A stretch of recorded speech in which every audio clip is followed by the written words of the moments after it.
Life is a journey, not a destination. Victoria Fitzmilgram, the founder of True Life Coaching and Retreats, has been guiding women in the field of personal transformation for over 25 years.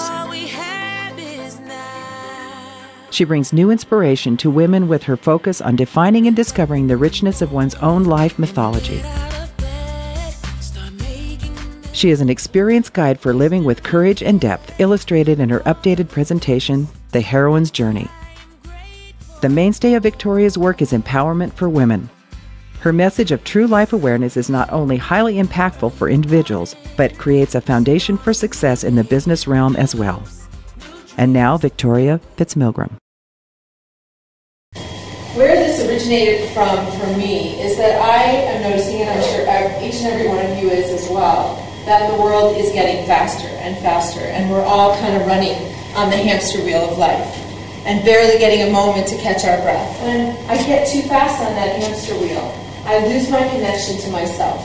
Our life is a journey, and we don't have a lot of control over it oftentimes, and we can't see around the riverbed to know what's going to hit us next. And when you take the journey, you meet your wild soul.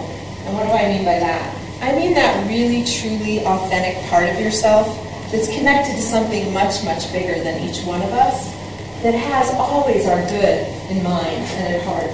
And so what happened was I actually met an ally.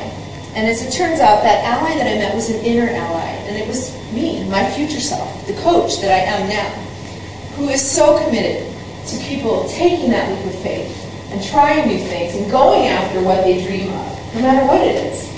We must let go of the old familiar and who we've been in order to become who we can be. Life is going to want to get your attention.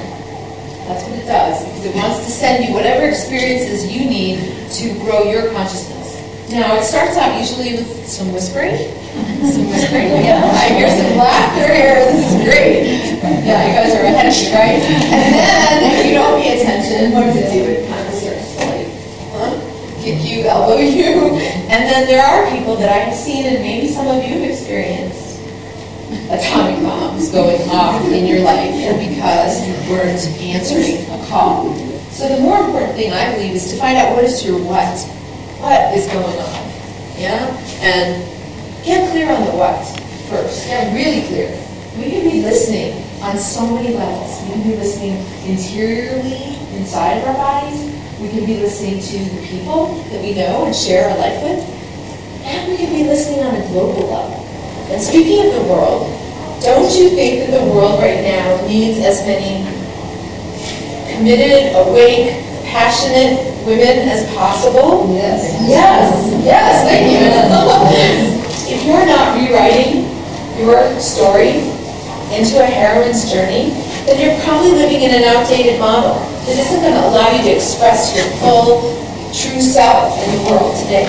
And then you've got to look at your life and find the mythology and the magic in your journeys that you've already taken. But when you take this journey and you use these tools, when you really use them, your heart is nourished. And those things, the doubt, the fear, the terror, they don't have the same power over you anymore. And when you're grounded and planted that way from knowing who you are, your branches up here, they can dance with life, whether it's a challenge or something beautiful or both. And then life will become a genuine adventure. You're going to find your inner knowing, your true yes, and your confident no, so that you can reclaim your power and become that compassionate sovereign of your life. In the last 25 years, I have traveled this path myself again and again. I've honed my skills, and I've led hundreds of other women to their own sovereignty.